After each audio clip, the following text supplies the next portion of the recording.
Hi guys, and welcome to video 3 of this 3-part video series. So part 1, we identified what we wanted to do and identified the budget, how much we had to spend. Part 2 is we created the bid document and we sent it out to the bidders. We qualified the contractors, we got the referrals, we checked their licenses, things like that. We've now selected a contractor. Now the final part of this is to create the contract. So there are lots of different templates that you can download.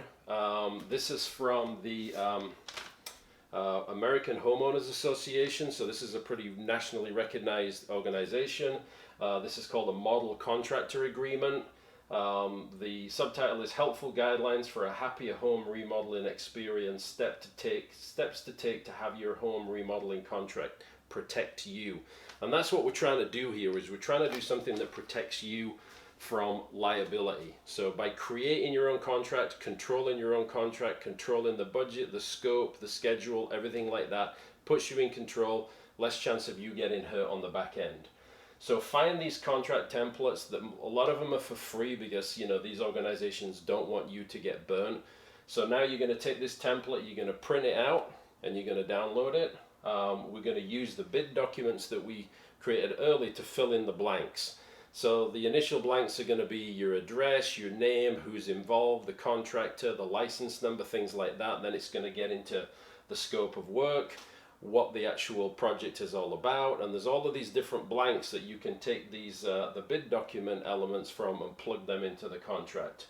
So once you have that, there may be a little negotiation both sides. Hopefully it's not too significant, otherwise you might need to get a lawyer involved, and you don't really want to do that. You want to kind of compromise and meet halfway without giving away the farm, but making sure that you're both protected.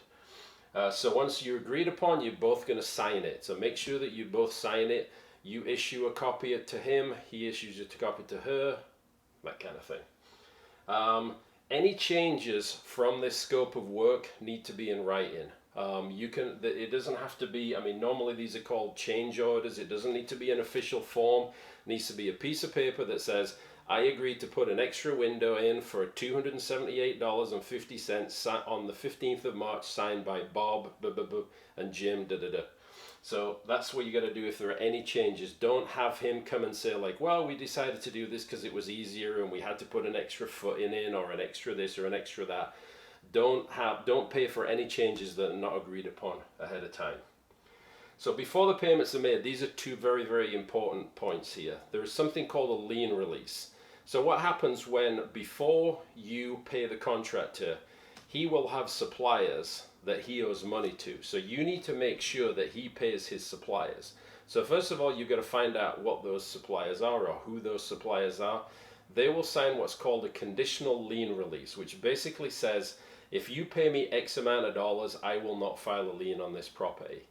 At the end so make sure that you have conditional lien releases before you pay these guys, before you pay that contractor, to make sure that these subcontractors are going to get paid or these vendors are going to get paid. At the end of the project, before you make a final payment, make sure that all of the vendors involved in the project have been paid, and when they get paid, they will sign something called an unconditional lien release. What can happen is you pay a contractor $100,000, he doesn't pay his window guy, his floor guy. Those guys can come back and they can sue you, and they can put a lien on your house, which is basically an amount of money that you have to pay off before you're ever able to sell that house. So you don't want that happening. So you have to make sure that these lien releases are in place.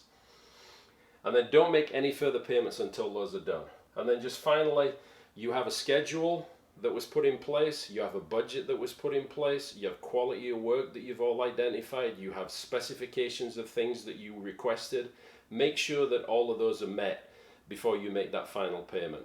And hopefully this has given you enough information for you to be able to at least get the bid documents and create a scope of work so that you've got good, sensible bidding, and hopefully you find a good contractor to do a good project for you. Thank you.